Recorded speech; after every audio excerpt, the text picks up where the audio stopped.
Peter Sweden here. What on earth is happening in Sweden? The Swedish government is deporting genuine refugees, Christians who are fleeing persecution. Meanwhile, returning jihadi terrorists are getting free houses, welfare benefits and more. So what's happening? Well, let me tell a little story here. Meet Aideen Strandsson. She is a Christian woman from Iran. In 2014 she had a dream about Jesus and converted to Christianity. And she fled to Sweden because in Iran they are kind of persecuting Christians. Experts say that if she is to return to Iran, she is facing a certain rape and possible death. Now, the Swedish government has decided to not grant her asylum in Sweden and to deport her to Iran. Because, they say, quote, it's her own fault that she converted to Christianity. So it's her own fault. She decided to convert to Christianity, which they kind of don't like in Iran, so therefore it's her own fault, so therefore she should just be deported. But there is an interesting twist to this story later on, if you continue watching, because Based Hungary is offering this Christian Iranian woman asylum in Hungary. Sweden is deporting her. Hungary is taking her in. A refugee from Sweden to Hungary. Who could have thought of such a thing? This is a clear breach of the Geneva Convention on Human Rights. I mean, you just cannot do this. She is a genuine refugee who is fleeing persecution from a radical Islamic regime in Iran. But Sweden, well, this kind of reminds me a little bit of when the Swedish ministers actually went and visited Iran. Just look at these photos here. You see the Swedish so-called feminist ministers walking there with the hijabs on and bowing before the Iranian patriarch, if you will.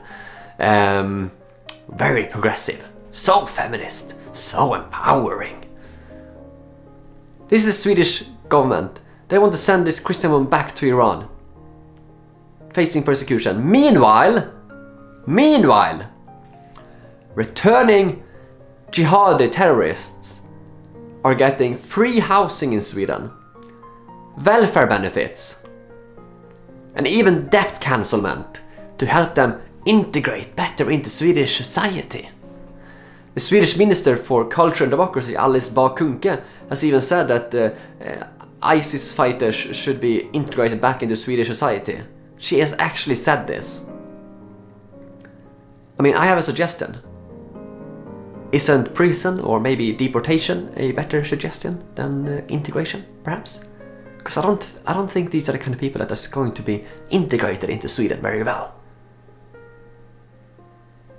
And not only that, Sweden is also giving these returning jihadis protected identities to prevent people from finding out who they actually are. So people in Sweden might actually be living neighbor with a jihadi terrorist, and I don't even know about it because they have protected identity from the Swedish government. Now this is quite unusual because Sweden doesn't give out protected identities like this just to anyone. No, they only give it to people who are facing serious threats. So apparently these jihadi terrorists are facing serious threats, so they have to protect their identities. I mean, I guess they are facing a really bad form of Islamophobia against them, I guess. I guess that's the problem, or whatever.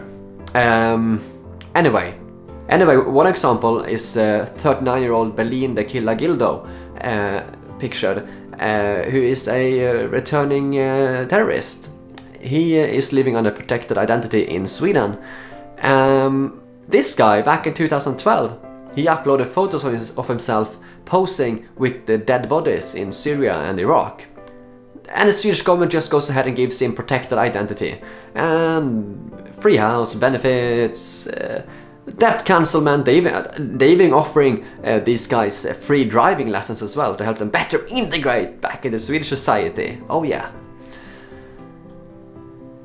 Meanwhile, as I said before, they're deporting genuine Christian refugees back to Iran facing death. It's almost kind of that the Swedish government has some kind of strange agenda here. Christians, Returning jihadis, yes. That's what they say, the Swedish government. It's almost kind of like they have an agenda. It's almost like they kind of are anti-Christian. Now, this story with Aydin Stransson has taken a positive turn recently, thanks to Hungary. Based Hungary is offering the Christian Iranian woman asylum in Hungary after she has been refused that in Sweden. So here is a Christian woman fleeing persecution in Iran. Sweden is refusing her. Hungary comes to the rescue and gives her asylum instead. Vice Prime Minister Zsolt Semyon in Hungary says that, quote, "We protect Hungary from the invasion of migrants, but we help genuine refugees, those whose lives are in danger because of their religion, nationality or political opinions." Zsolt Semyon also points out that they differentiate between what they call economic migrants and genuine refugees. He also says that Christian people can easily be integrated into European countries, in contrast to Muslims, which he says don't want to integrate.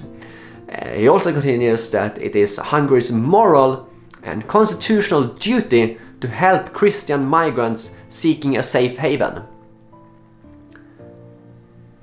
This is the Vice Prime Minister of Hungary saying this, offering this Christian Iranian woman refugee in Hungary. So what has it come to? A Christian Iranian woman in Sweden, fleeing persecution from Iran, is refused asylum, being deported from Sweden. Hungary steps up to the plate and supports real, genuine refugees, offering her asylum in Hungary instead. Because Hungary, they want to be a safe haven for Christian refugees. Hungary is standing up for the Europe that we once knew, standing up for Western civilization. Because Europe has always historically been a Christian continent. And Hungary is standing up for that. For real Western values. Meanwhile, Sweden is surrendering completely to, well, communism and that ideology, I would say. So, this is a really sad story about the situation in Sweden. And, I mean, I'm really lost for words how Sweden can do this. So make sure to leave your comment below here what you think about this story, guys, and hit the like button to help this video get more views. And make sure to subscribe if you haven't done so already, and hit the notification bell to get notifications whenever new videos come out. And make sure to share this video all you can, guys, all over social media, because, well, surprise surprise, the mainstream media hasn't been covering this story at all about this Christian Iranian woman being deported. It's only been alternative media in Sweden and CBN, a Christian news channel, that has reported on this before. So the mainstream media are not reporting on this for obvious reasons, because they are I mean, many of them are anti-Christian. They don't like Christian values. So make sure to share this video as much as you can to help get the truth out there, because the mainstream media is not doing it. So make sure to share this, guys. Thank you so much for watching, and I'll see you guys later. As you might know, PayPal recently banned me due to the nature of my activities, they said. Now, I'm just a journalist reporting the truth about what's happening in Sweden, and it seems like the left is trying to starve me financially to try and hinder me in my work in reporting what's actually happening in Sweden. Now, don't let the left stop real journalism. There is now a free speech alternative to PayPal called Maker Support. They only have one rule on their website, and that is the American First Amendment, free speech. They are an excellent free speech platform on which you can support content creators and journalists like me. You can either support me with a one-off donation on their website, or you can support me monthly, whichever you choose best. If you support me monthly with $10 or more, you will get credited in my videos. Of course, if you want to stay anonymous, that's completely fine as well. But anything is highly appreciated and helps me keep going, producing more content and news like this. So anything is highly appreciated. Please consider supporting me out on Maker Support. And I'll leave the links in the description below. And here goes the credit list for my wonderful supporter who supported me on Maker Support, and also on Patreon. I do have Patreon as well, but I prefer Maker Support since they are a free speech alternative. But everyone who supports me on Maker Support and Patreon with $10 or more get credited in my videos. So here's a shout out to my excellent supporters.